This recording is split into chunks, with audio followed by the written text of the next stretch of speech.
ओम शांति। 8 अक्टूबर 2022 बाबा के महावाक्य। मीठे बच्चे, तुम्हारी पढ़ाई बुद्धि की है। बुद्धि को शुद्ध करने के लिए प्रवृत्ति में बहुत युक्ति से चलना है। खान पान की परहेज रखनी है। प्रश्न: ईश्वर की कारोबार बड़ी वंडरफुल और गुप्त है, कैसे? उत्तर: हर एक के कर्मों का हिसाब किताब चुक्त करवाने की कारोबार बड़ी वंडरफुल और गुप्त है। कोई कितना भी अपने पाप कर्म छिपाने की कोशिश करे, लेकिन छिप नहीं सकता। सजा जरूर भोगनी पड़ेगी। हर एक का खाता ऊपर में रहता है। इसलिए बाप कहते हैं, बाप का बनने के बाद कोई पाप होता है तो सच बताने से आधा माफ हो जाएगा, सजाएं कम हो जाएंगी। छिपाओ मत। कहा जाता है, कख का चोर सो लख का चोर। छिपाने से धारणा हो नहीं सकती। ओम शांति। किसकी याद में बैठे हो? बच्चे समझते हैं माता पिता बाप दादा अभी आएंगे, आकर हम बच्चों को अपना वर्षा देंगे। बाबा से हम फिर से 5000 वर्ष पहले मुआफिक स्वर्ग का वर्षा ले रहे हैं। यह तो हर एक के दिल में होगा ना। अभी इस नरक रूपी भंबोर को आग लगने वाली है। तुम्हारा इस दुनिया वालों से कोई भी ताल्लुक नहीं है। तुम्हारे लिए ज्ञान भी गुप्त है तो वर्षा भी गुप्त है। लौकिक बाप का वर्षा तो प्रत्यक्ष होता है। बाप की यह जायदाद है। आंखों से देखते हैं, बाप को भी देखते हैं और वर्षे को भी देखते हैं। अब हमारी आत्मा भी गुप्त है। इन आंखों से न आत्मा को न परमात्मा को देख सकते हैं। लौकिक संबंध में अपने को शरीर समझ इनको शरीर को भी इन आंखों से देखते हैं और शरीर देने वाले बाप को भी देखते हैं। टीचर गुरु को भी देखते हैं। यहाँ तो यह बाप टीचर गुरु सब हैं गुप्त। बच्चे जानते हैं हम आत्माओं को अब ज्ञान का तीसरा नेत्र मिला है। आगे तीसरा नेत्र नहीं था। आत्मा सोई पड़ी थी। अब आत्मा को जगाते हैं तो आत्मा भी गुप्त है। जैसे आत्मा आकर शरीर में प्रवेश करती है, वैसे शिव बाबा भी इस शरीर में आकर के हमको फिर स्वर्ग का मालिक बना रहे हैं। बुद्धि भी कहती है, हमने अनेक बार बाप से वर्षा लिया है, आधा कल्प के लिए, फिर आधा कल्प गवा देते हैं। अब फिर से हम श्रीमत पर अपनी राजधानी स्थापन कर रहे हैं। श्रीमत देने वाला भी गुप्त है। तुम्हारी आत्मा जानती है कि हम परमपिता परमात्मा से गुप्त रूप से सुन रहे हैं। आत्म अभिमानी जरूर बनना है, पहले आत्मा है, पीछे शरीर है। आत्मा अविनाशी, बाप भी अविनाशी। बाप जो शरीर लेता है वह विनाशी है। इस शरीर में आकर बच्चे बच्चे कहते हैं और स्मृति दिलाते हैं कि मैं आया हूं तुमको दैवी सतयुगी स्वराज्य के लिए पुरुषार्थ कराने। पुरुषार्थ भी पूरा करना है। सतयुग में सिर्फ तुम्हारा ही राज्य होगा। तुम राज्य करते थे, फिर पुनर्जन्म तो लेना होता है। जो श्री कृष्ण की वंशावली अथवा दैवी कुल के थे वही फिर रहेंगे, दूसरा फिर कोई नहीं होगा। चंद्रवंशी कुल भी नहीं होगा। यह तो बहुत सहज बातें हैं समझने की।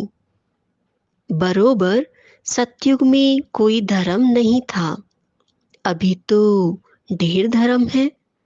आपस में लड़ते झगड़ते रहते हैं, अनेक तालियां बजती रहती हैं। सतयुग में धर्म ही एक है तो ताली बजती नहीं।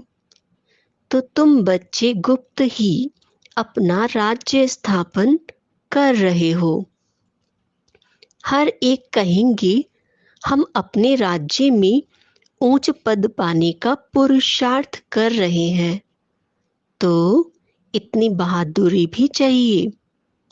तुम्हारा नाम ही है शिव शक्तियां।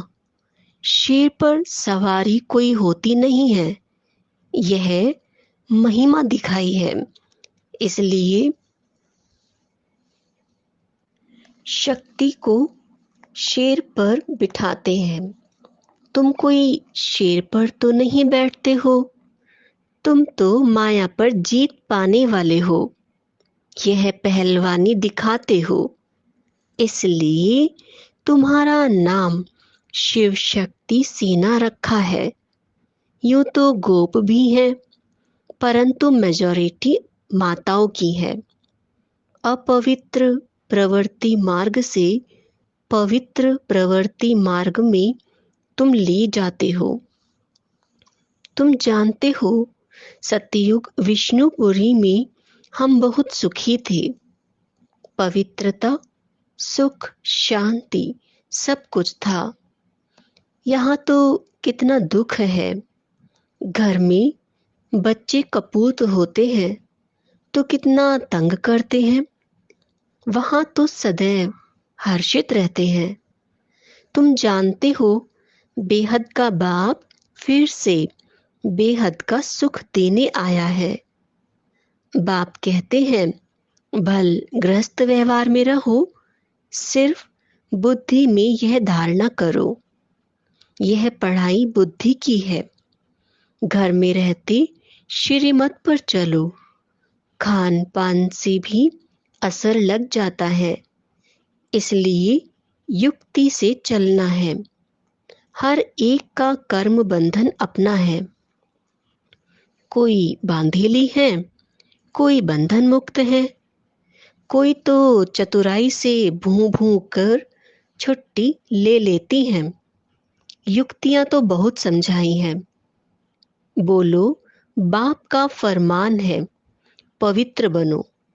मैं तुम्हें भक्ति का फल देने आया हूं, तो जरूर भगवान की मत पर चलना पड़े, तब ही बिगर सजा खाए हम मुक्ति जीवन मुक्ति को पाएंगे। जन्म जन्मांतर का बोझा सिर पर है।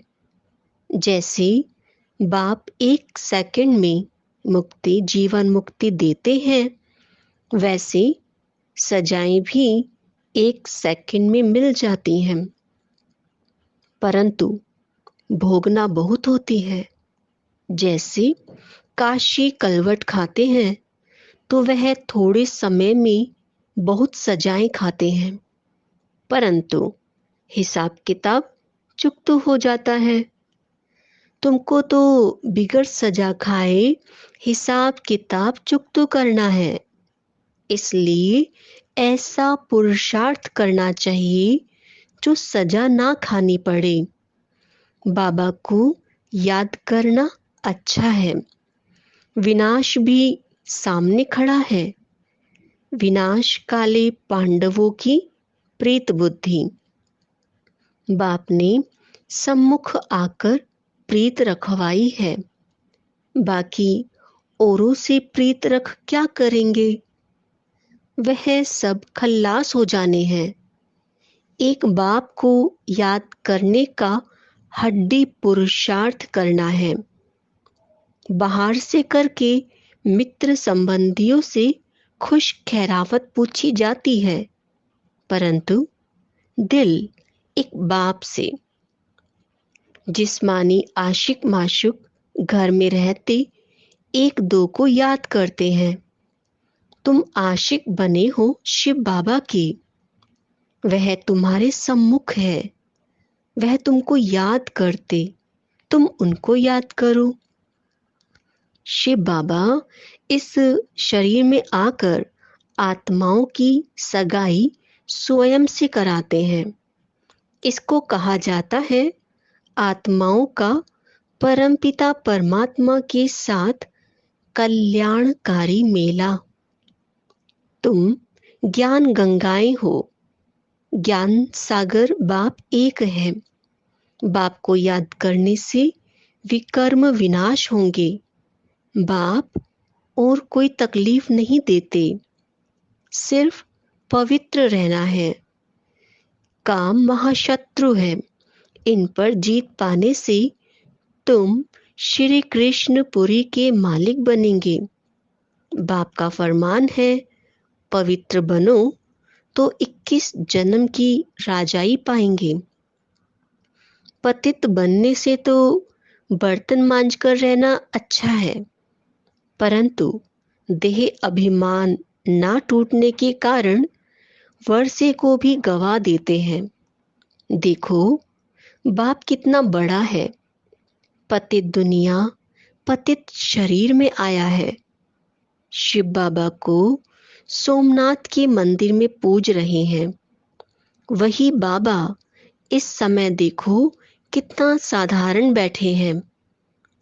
अब परमात्मा खुद शिक्षा दे रहे हैं। इस पर भी नहीं चलेंगे तो पद को लकीर लगा देंगे। बाप कहते हैं बच्चे पवित्र बनो। अभी सब भ्रष्टाचारी हैं। श्रेष्ठाचारी उनको कहा जाता है जो पवित्र रहते हैं। गवर्नमेंट ने सन्यासियों का झुंड बनाया है कि तुम सबको श्रेष्ठाचारी बनाओ, परंतु श्रेष्ठाचारी तो होते ही सतयुग में है। यहाँ कोई हो ना सके। पवित्र ही श्रेष्ठ कहे जाते हैं। सन्यासी पवित्र है, परंतु फिर भी अपवित्र से जन्म लेते हैं, क्योंकि है ही माया का राज्य। कोई योग बल से जन्म तो लेते नहीं है। बाप बच्चों को समझाते हैं दिल हमेशा साफ रहनी चाहिए, जरा भी अहंकार ना रहे। बिल्कुल गरीब बन जाना अच्छा है। बाप है गरीब निवास, वहाँ गरीबी वहाँ। गरीबों को साहूकार बनाना है। बाप कहते हैं भारत को गरीब से साहूकार बनाता हूँ। भारतवासी ही बनेंगे, और बनेंगे वह जो श्रीमत पर चलेंगे। वही स्वर्ग के मालिक बन सकेंगे। बाप सहज राजयोग सिखलाते ही हैं श्री कृष्णपुरी अथवा स्वर्ग का मालिक बनने के लिए। बाप का फरमान है पवित्र बनो। और कोई मनुष्य को हम गुरु नहीं मानते। जास्ती खिटपिट होती है पवित्रता पर, किसको मार मिलेगी, घर से निकाल देंगे, तो वह क्या करेगी? बाप उनको शरण देते हैं। परंतु ऐसे भी नहीं कि बाबा पास आकर फिर संबंधी याद पड़े और नुकसान करते रहें, फिर दोनों जहानों से निकल जाते हैं। ज्ञान की धारणा नहीं करते तो सुधरते नहीं, पुरानी ही चाल चलते रहते हैं। यहाँ तो कोई भी पाप नहीं करना चाहिए, तुमको तो पुण्य आत्मा बनना है। श्रीमत के आधार पर अपने आप से पूछो, यह पाप है व पुण्य है? बाबा समझाते हैं, जो भी पाप किए हैं वह बाप को सुनाने से आधा पाप मिट जाएगा। बहुत बच्चे बताते हैं, हमने यह किया है, यह गुनाह है, फलाने से पतित बने हैं। बाप तो जानते हैं ना कितने भी कर्म किए हैं। समझाते हैं, अभी कोई पाप नहीं करो, नहीं तो सजा एकदम 100 गुना हो जाएगी। फिर धर्मराजपुरी में साक्षात्कार कराएंगे। तुम ऐसे ऐसे पाप करके छिपाते थे, छिप तो नहीं सकता, भल नहीं देखते हैं, वह बाप तो अच्छी रीति जानते हैं ना। धर्मराज के पास सारा खाता रहता है। ईश्वरीय कारोबार बड़ी वंडरफुल और गुप्त है। कहते हैं ना, जरूर पाप किया है तब दूसरे जन्म में छी घर में जन्म मिला है, तो जरूर जमा होता है ना। ऊपर में खाता तो है ना, अभी वह खाता यहाँ है। इसलिए बाप समझाते रहते हैं कि अब कोई पाप नहीं करना। कख का चोर सो लख का चोर कहा जाता है। समझना चाहिए कि हम बहुत बड़ा पाप करते हैं, फिर पद भ्रष्ट हो जाएंगे। धारणा नहीं होती तो ईश्वरीय सर्विस कर नहीं सकते। औरों का भी कल्याण करना है। ऐसे समय बर्बाद करेंगे, पाप करते रहेंगे तो पद कम हो पड़ेगा। फिर कल्प कल्पांतर के लिए वह पद हो जाएगा। इसलिए जितना हो सके पुरुषार्थ करना है। पूछते हैं बाबा के पास क्यों आते हो? कहते हैं सूर्यवंशी राजधानी का वर्षा लेने। तो श्रीमत पर जरूर चलना पड़े। देखना है कि मेरे से कोई बुरा काम व पाप तो नहीं होता है, नहीं तो 100 गुना दंड पड़ जाएगा। फिर दास दासी जाकर बनेंगे। यहाँ इसलिए थोड़े ही आए हो।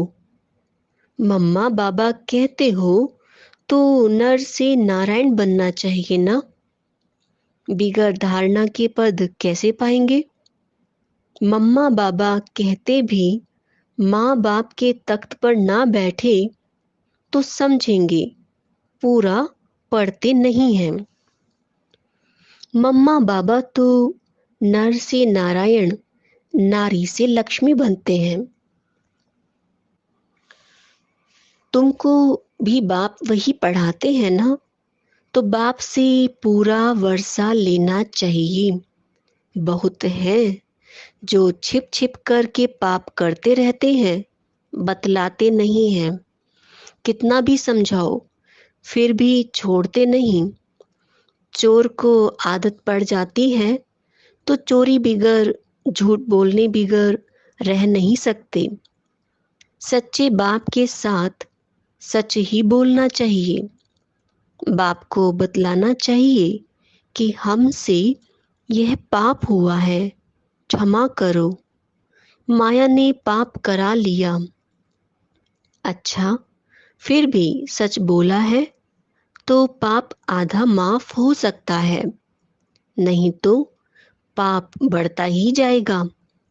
कोई कहते हैं धंधे में पाप होता है, व्यापारी लोग पाप करते हैं तो धर्माऊ निकालते हैं कि पाप कम हो जाए।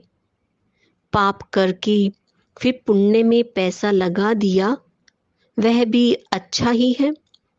डूबी नाव से लोहा निकले, वह भी अच्छा। यह बाप तो स्वर्ग की स्थापना करते हैं तो सब पुण्य में ही चला जाएगा। दान पुण्य करने वाले को मिलता तो है ना। बाप हर एक को समझाते हैं, बाप हर एक बात में मत देते हैं, तो बच्चों को कभी ऐसा काम नहीं करना चाहिए। परंतु माया छोड़ती नहीं है। अच्छी अच्छी चीजें देखेंगे तो झट खा लेंगे व उठा लेंगे। ऐसे ऐसे पाप करने से अपना ही पद भ्रष्ट कर लेते हैं। कई बच्चे बाबा बाबा कहकर फिर हाथ छोड़ देते हैं। हाथ छोड़ा फिर क्या हाल होगा? माया एकदम ही कच्चा खा लेगी, फिर वह कोड़ी का भी नहीं रहता। नंबरवार तो होते हैं ना। सुख धाम में कोई तो राजाई करते हैं, कोई फिर साधारण भी होंगे, दास दासियां भी होंगी ना। अभी तुम बच्चों को बेहद के बाप से बेहद सुख का वर्षा मिल रहा है, इसलिए बाप की श्रीमत पर चलकर पूरा वर्षा लो। मौत तो सामने खड़ा है, अकाले मृत्यु तो होती है ना। एरोप्लेन गिरा तो सब मर गए, किसको पता था कि यह होगा? मौत सिर पर खड़ा है, इसलिए कोशिश करके बाप से पूरा वर्षा लेना चाहिए। श्रीमत पर शरीर निर्वाह अर्थ कर्म भल करो, साथ साथ यह पढ़ाई भी पढ़ो। बाप युक्तियां तो सब बतलाते हैं, पुरुषार्थ कर पवित्र भी रहना है। झाड़ू लगाना बर्तन मांजना अच्छा है अपवित्र बनने से, परंतु देही अभिमानी बनना पड़े। पवित्रता का मान तो है ना। पवित्र नहीं बनेंगे तो पद भी नहीं पाएंगे। यह सब बच्चों को समझानी दी जाती है। बच्चे तो वृद्धि को पाते रहेंगे, प्रजा भी बहुत बननी है। एक राजा को प्रजा तो हजारों की अंदाज में चाहिए ना। राजा बनने में मेहनत है। अच्छा, मीठे मीठे सिकिलतें बच्चों प्रति माता पिता बाप दादा का याद प्यार और गुड मॉर्निंग।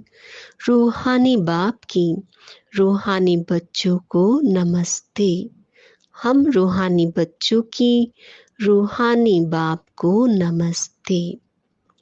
धारणा के लिए मुख्य सार। पहला पॉइंट, इस विनाश काल में दिल की सच्ची प्रीत एक बाप से रखनी है, एक की ही याद में रहना है। दूसरा पॉइंट, सच्चे बाप से सदा सच्चे रहना है, कुछ भी छिपाना नहीं है। देही अभिमानी रहने की मेहनत करनी है। अपवित्र कभी नहीं बनना है। वरदान, दुख की लहरों से न्यारे रहे, प्रभु प्यार का अनुभव करने वाले खुशी के खजाने से संपन्न भव। संगम के समय दुख के लहरों की कई बातें सामने आएंगी, लेकिन अपने अंदर वो दुख की लहर दुखी नहीं करे। जैसे गर्मी की मौसम में गर्मी होगी, लेकिन स्वयं को बचाना अपने ऊपर है। तो दुख की बातें सुनते हुए भी दिल पर उसका प्रभाव ना पड़े। जब ऐसे दुख की लहरों से न्यारे बनो, तब प्रभु का प्यारा बनेंगे। जो ऐसे न्यारे और परमात्म प्यारे हैं, वही खुशियों के खजाने से संपन्न रहते हैं। स्लोगन: त्रिकालदर्शी व त्रिनेत्री वह है, जो माया के बहुरूपों को सहज ही पहचान ले। ओम शांति।